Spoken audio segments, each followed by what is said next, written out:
بیا میگذاریم به قولی سیوم. بیا خب این هست قول سیوم. قول کی بوده است؟ ابن قدامه رحمه الله 620 سال هجری وفات کردگی هست. بیایید برادران، ابن قدامه رحمه الله ای ابو تکفیری کی است؟ این کافر است. این سبحان الله در ملت ابراهیم علیه السلام نیست.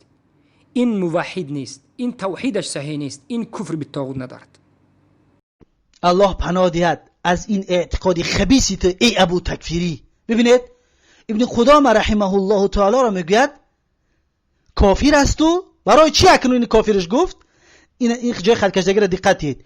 میگه لا یحکم بکفره حتی یعرف ذلك.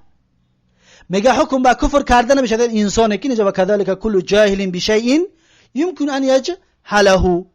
یعنی همچنین میگه هر یک جاهل به یک چیز ممکنه که میگه از جهل در همون چیز بیفتد، جاهل باشد. مثلا در شرک، در کفر یک انسان از جهلش میافتد.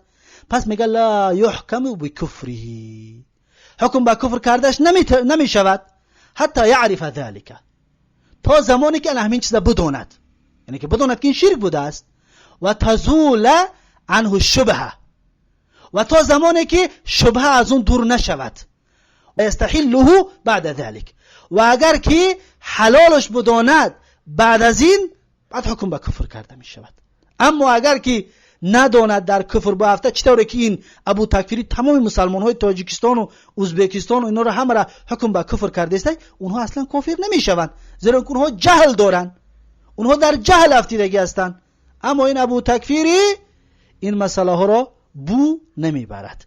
پس این ابن قدامه رحمه الله تعالی را ابو تکفیری حکم به چی کرد؟ حکم به کفر. زیرا که این انسانی مسلمان جاهلی که در شرک می افتد حکم به کفر نکرد و موافق به اعتقاد تکفیری ها گپ نزد. برای همین خاطر در نزد ابو تکفیری اسکندر ابو محمد مدنی ابن قدامه همچنین بدین است و همچنین کافر است و همچنین کفر به طاغوت ندارد. این دیگر هر مسئله را گپ نکن به کفر به طاغوت. درباره طهارت هم گپ نکن به کفر به طاغوت. درباره استحاضه و حیض هم گپ زند حکم به کفر به طاغوت. این بیچاره هم قدر جاهلی است، همین یک مسئله توتی برین همین یک مسئله را میداند.